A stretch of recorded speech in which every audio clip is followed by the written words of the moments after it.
Welcome back. We're now joined with Maurice Prater. He works with the Missionaries of the Holy Family, which we love because we're domestic church media and we're all about the family. And also, he's an author, and we're going to talk a little bit about what brought him into writing today and a pilgrimage he went on. So, Maurice, welcome to the program. Thank you. Thank you for having me. I appreciate it. Our pleasure. Yes. So now, he wrote a book called Counting on Faith. It's a children's book, but I'm curious if you wrote the book before or after you got involved with the Missionaries of the Holy Family.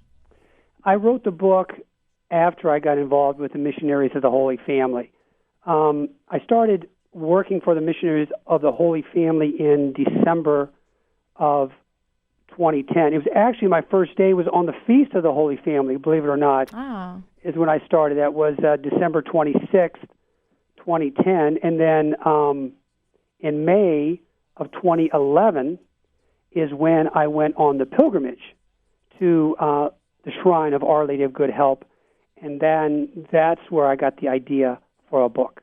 Great. Tell us a little bit of the Shrine of Our Lady of Good Help, or the Shrine to Our Lady of Good Help. Yes, the Shrine of Our Lady of Good Help. Well, back in December 2010, shortly before I started with the Missionaries Holy Family, I had heard on Catholic radio, and at this time I was living in Spokane, Washington, working for the Diocese of Spokane, and I heard that Bishop Ricken out of the Diocese of Green Bay had formally approved a Marian apparition, the first approved Marian apparition in the United States. And I was fascinated by that.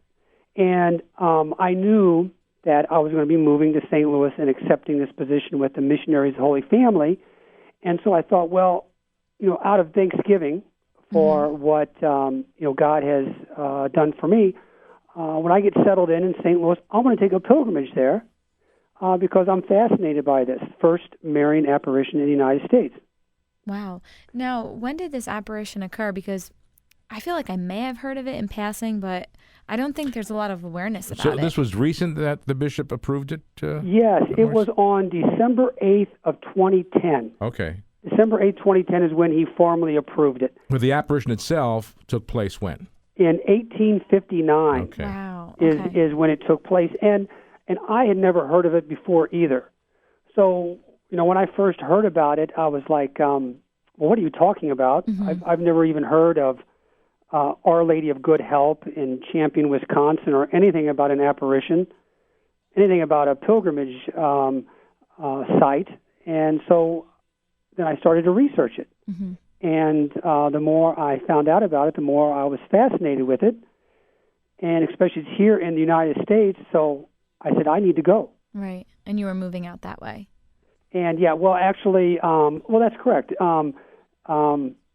Wisconsin, is, I don't know, I guess it would be all the way to Green Bay. It'd probably be a 10-hour drive from St. Louis, I'm guessing. But yeah, it's much closer than it was when I was in Spokane. Washington, right. Right.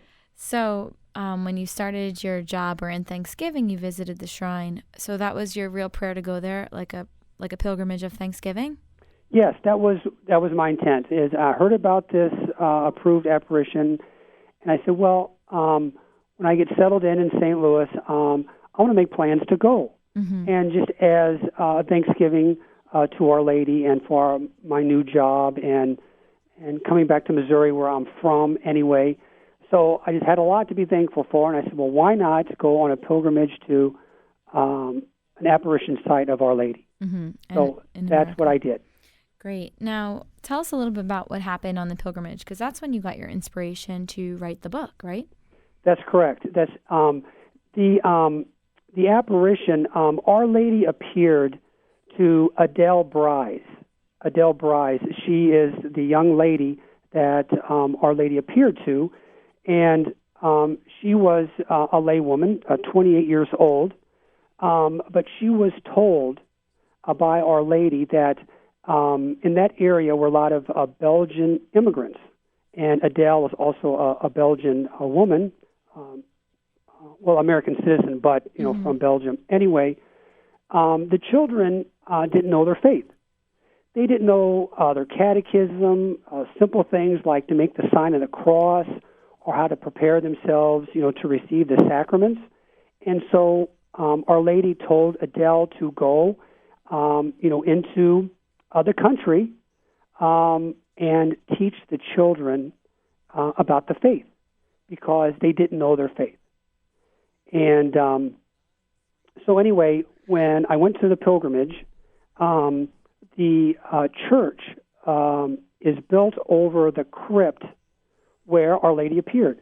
Mm-hmm. And so you can go down into the crypt.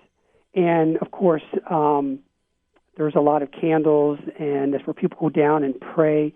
And when I was down there, I could feel Our Lady's presence.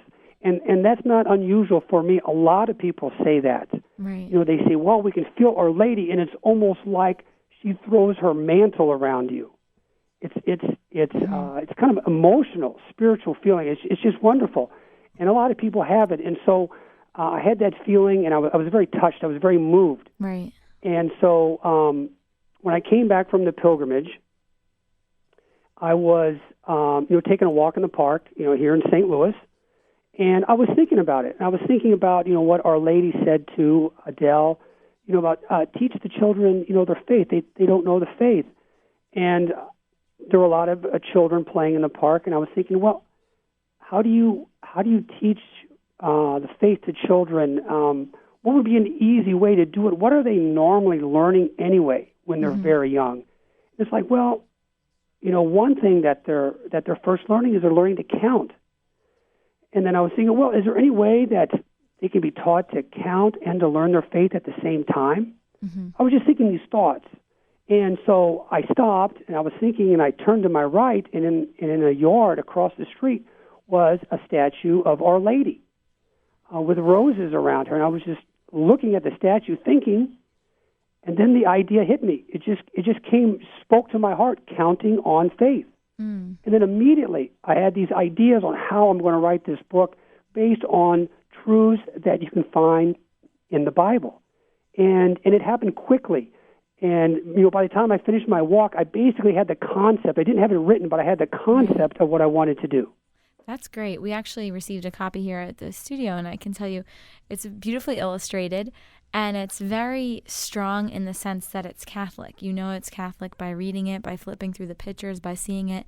And so it's a counting book for children, but it also teaches them about the faith, and it's called, Maurice, Counting on Faith, right? That's correct, Counting on Faith. So did you feel like, Our Lady is still asking us, I guess, and how was she asking you personally to carry out this mission of catechizing, right?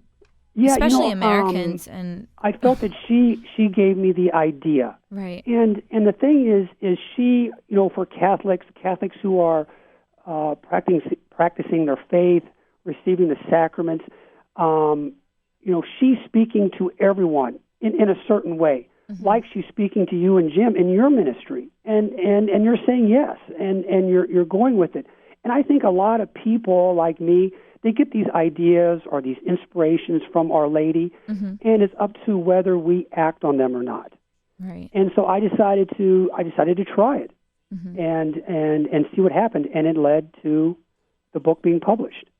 Oh, wonderful! And how did Maurice? How did she get the title of Our Lady of Good Help?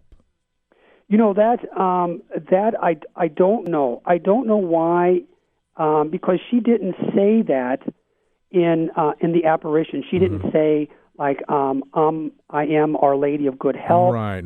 Or when she appeared to Saint Bernadette, she said I am the Immaculate Conception. Right. Mm-hmm. So that's a good question, and I don't have an answer for that. Yeah. Well, I'm just curious. Maybe she didn't like the title Our Lady of Wisconsin. Yeah, maybe.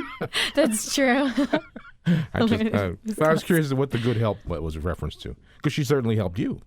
She certainly, yes, right. She did very much, and so when I wrote the book, I wrote a dedication. The dedication is dedicated to Our Lady, and the dedication I wrote, if you look at it, it's every phrase ties to Scripture, even the dedication, where Our Lady can be found in Scripture. Mm-hmm. And so I wanted to dedicate it to her because I felt she is the one who inspired me. Right. Let's give out two different websites or information. First, the Shrine for Our Lady of Good Help, in case people want to learn more about this approved apparition site right in our country. It's shrineofourladyofgoodhelp.com, and you can learn more about Sister Adele Brees and Sister Adele Bryce, yes. Bryce and the apparition. And then, Maurice, how do people find out more about your book or maybe purchase one for their child or as a gift? Yes, our book, it's published by Divine Providence Press. And Divine Providence Press is on the campus of the University of Mary in Bismarck, North Dakota. And there's a professor there who is the founder of the publishing house. His name is Dr. Joshua Wren, and he teaches in the Catholic Studies Department at the University of Mary. And so we have it's a small press, small publishing house, so we have a major Catholic distributor that is promoting the book and making it available to everyone, and that's Catholic Word. So if you went online and just typed in CatholicWord.com, you would get to their website. Okay. And great. then once you get to the website, you can just do a search and type in Counting on Faith, and then the book will come up. And they also have an 800 number, and if you want that, I can give that to you as well. Sure. Okay, it's 800-932-3826. Okay. I have a question back to the shrine for a moment. Tell us a little bit about Sister Adele, and why isn't she up for, like, sainthood? Like, usually you would think that if someone witnessed a Marian apparition... She was a child when the apparition took place, right? Well, actually, she was 28. Oh, 28. That's right. You said that. I'm sorry. She was 28. So so she wasn't a child. But she wasn't a nun yet, though, or was she? She was not a nun. Yeah, okay. Yeah, she was. She formed a community of lay sisters. Oh, I see. Okay. So they were Third Order Franciscans. Okay. Oh, okay. Yes, and now when she was a young girl in Belgium, she did want to someday become a religious sister.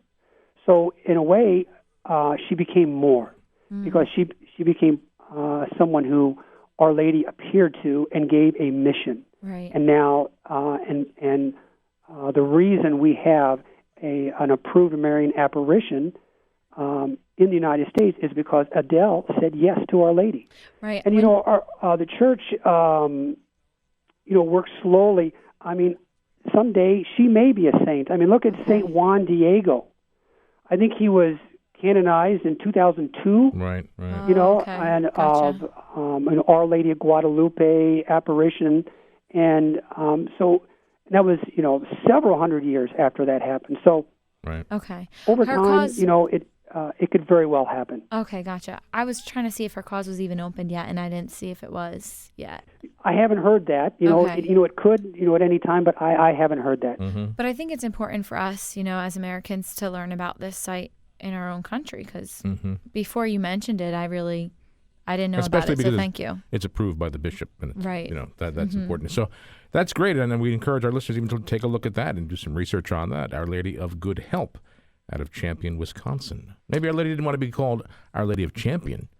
Yeah, Well, that you sounds a little like, can't- full of It's herself. funny. Yeah. I was joking with some of my friends because this apparition, was approved formally December 8th, 2010. Okay, in Champion, Wisconsin, and then a couple months later, the Green Bay Packers won the Super Bowl. Whoa, there you go. So I was teasing. I was saying, hey, So we of don't course wanna- this was we your don't Our wanna- Lady, we don't wanna- made you champions 2 months ago. Come on. Yeah, we don't want to say that Our Lady is a cheesehead. No, we don't Either. do that. No, That's but Yeah, what anyway, does she have to it choose worked out from, well for. But she was wearing for green. Wisconsin, She was and, wearing green. She was wearing green and Oh gold. yeah, during the how did apparition. she look? And I want to know that too. Like how is she portrayed? How in Are there Mexico? images of her? Yeah.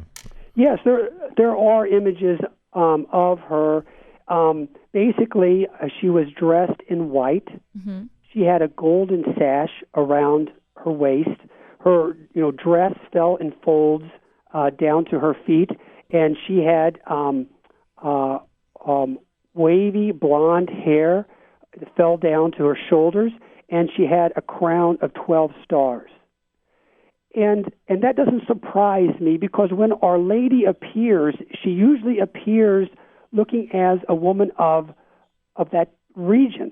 Oh, and this was Belgium. Just like Our Lady Guadalupe. Okay. You know, so she appears, as one of you, as one of us, because she's everyone's mother, and that too, I think, of course, it's an unusual experience, but I think also that helps put people at peace somewhat when they see she's more someone relatable. who looks very familiar. Yeah. Yeah, exactly. Maurice, thank you so much for joining us and for educating us on the shrine. Oh, you're welcome. And, it was a pleasure. I pray that more people get your book. I definitely want one for my niece, too, so thank you. Oh, that's great. That's All great. right. Maurice, thanks so much. God bless you. All right, thank you very much. God bless you. God bless your family. We'll be in touch. Thank Okay. you. Okay, thanks. Bye. Bye-bye. And friends, you stay right where you are. We'll be right back.